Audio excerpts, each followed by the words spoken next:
Welcome back to Llandow, and it's MiniGP50 time. One of my favourite classes in motorcycling. Callum Beach and Scott Ogden on the first front row of the year. Cameron Hall and Jake Hopper. Claridge, Knight, Pinson, Smart, Rainford and Max Parrish rounding out the top 10. And all the way down to the back, keep an eye on the likes of Corey Stainer, Odie Crockford, Saffron Watley. They'll make an interesting bid from the back, but the rain has started to increase again. It could be a tricky one as away we go. Good start at the front there. Callum Beach got the lead. Cameron Hall's come through for second early on. That's the 127. Callum Beach, he's out front. Yep, then it's Hall, Ogden, Hopper. Oh, that's a good move there from Claridge. He's just put one on Oscar Pinson there. Very nicely done. But it looks as though we've got a great fight for second already. Scott Ogden, that orange bike, is already challenging this man, Cameron Hall. 12 years of age, the man from Barnsley. Won at Rowra last season, don't forget, so he knows exactly what he needs to do to move his way forward. Oscar Pinson there battling with Hayden Rainford, but it's looking like looks like Harvey Claridge might be the one on the move. He's already starting to challenge Jeremy Knight, the 35. Hayden Rainford is a man that's made the move from karting, Jake. We know him quite well. But that's the leader, Callum Beach.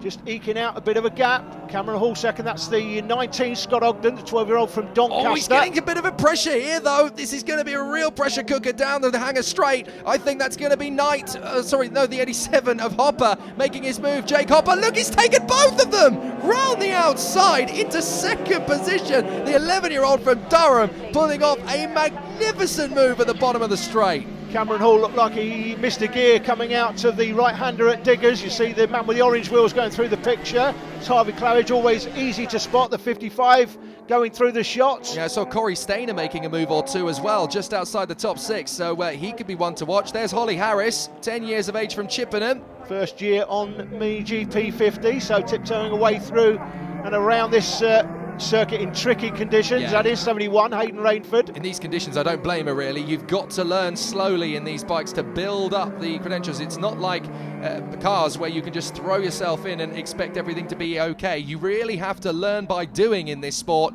And already we've got Ogden has got past Cameron Hall. We didn't see that, but down to 4th position then has gone Hall, and he's under pressure from Hayden Rainford, who I have to say is taking to motorcycles very quickly indeed. Amazing try. Oh, there goes. Oh! He was just taking the lead. Jake Hopper had just gone past our leader, Callum Beach, to take the lead, and he's lost it under braking. Oh, he's gutted. He's absolutely gutted. Absolutely disastrous.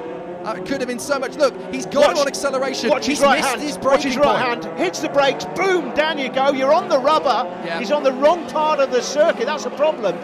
He's braking on a two-wheel machine with the front brake. And if you're on the rubber and it's raining, it's like ice there, and that's why he's gone down. And look, later in the race, Hayden Rainford, Jake, is coming through to challenge Callum Beach. This is absolutely superb. He's got the lead. What an amazing run out of the right-hander. And as they go through the S's, Hayden Rainford, an absolutely superb karter. He only made the switch to bikes about 5-6 months ago, and what an incredible performance he is making. Now watch behind, because we've got Claridge moving his way up. He's got past Cameron Hall. He's going to make the move for 3rd position on Ogden here. Beautiful.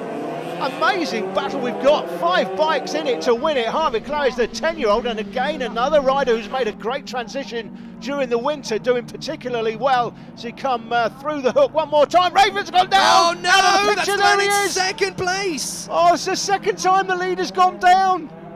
Oh, incredible. Well, Beach has got the lead back again. Every time someone overtakes him, they fall off the bike. This is absolutely incredible. Beach is once again thrown a lifeline, but he's got Harvey Claridge breathing down his neck.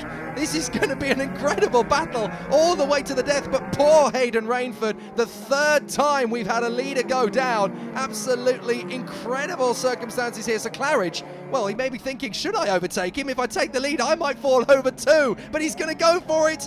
No, he has to hang back, but you can sense that down the hanger straight, he's going to pick his moment. Surely he's going to be able to take the lead here. Callum Beach is being very sensitive. He's got great acceleration down the hanger straight, side by side. Surely Claridge has got an opportunity. Well, no, he's hung back a little bit. Now he's going for it on the inside. Textbook. Absolutely beautiful move from Claridge, and exactly the right moment. He could disappear here. Now we've had 3 leaders go down so far during this meeting, Jake.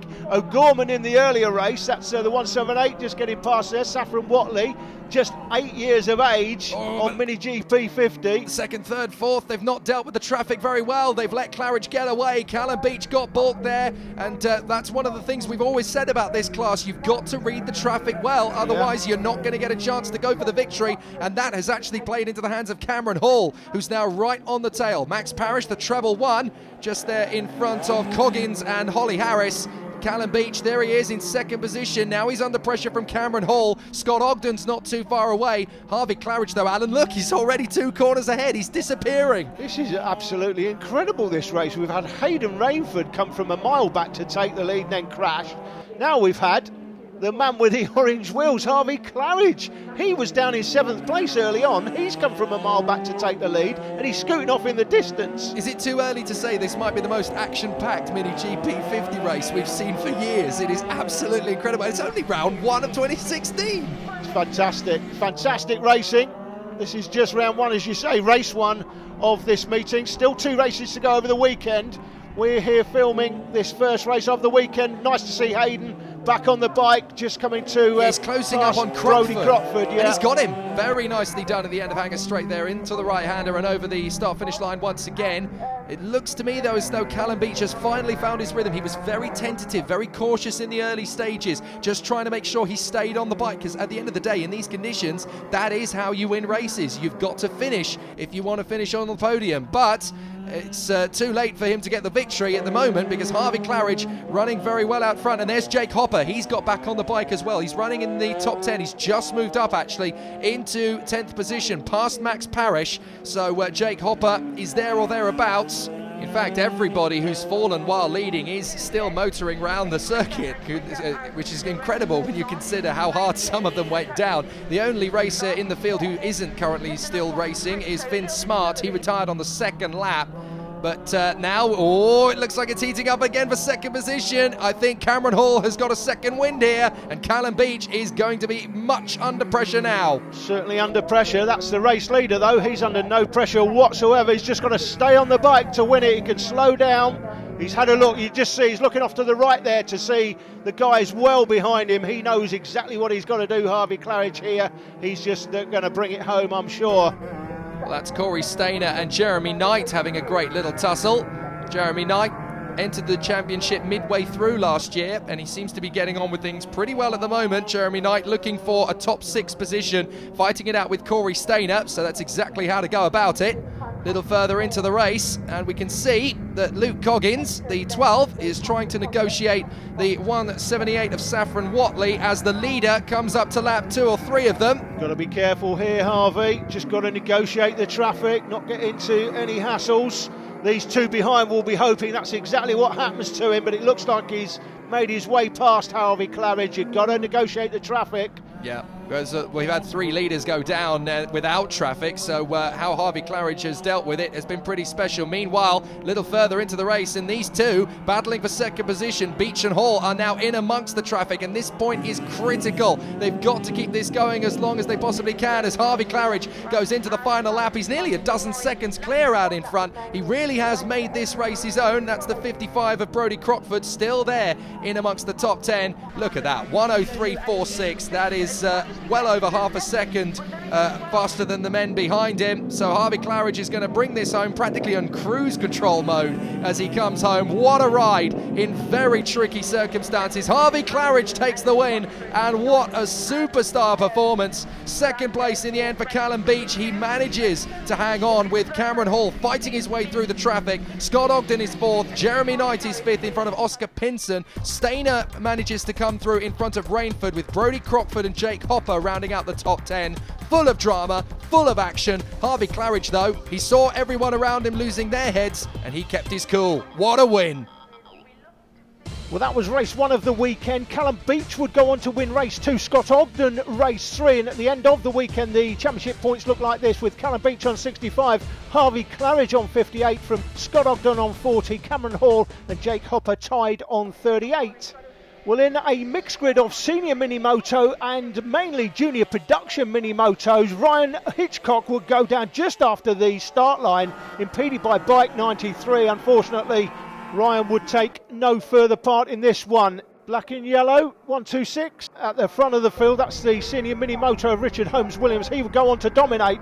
But here comes the junior production bikes led by Watley, Bourne, Casey O'Gorman, then Bailey Stewart, Campbell, Curtis Jones, Walker, Bannister, Belford, Brinton, Owen and Dylan Mellor, 130 and 31, having their own private battle. That's the race leader at this stage for the senior Minimoto class, just 3 of them in it.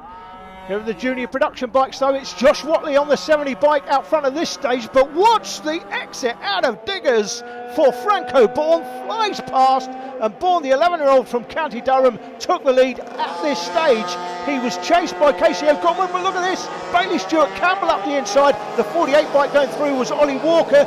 The lady in the blue jacket there is Karis Jones. Now don't forget, she crashed in the earlier Minimoto Pro race and she crashed again in the same place. The 28 bike proves that the hook is one of the most difficult parts of the circuit in the wet to negotiate. Of course, it was Helix Turn.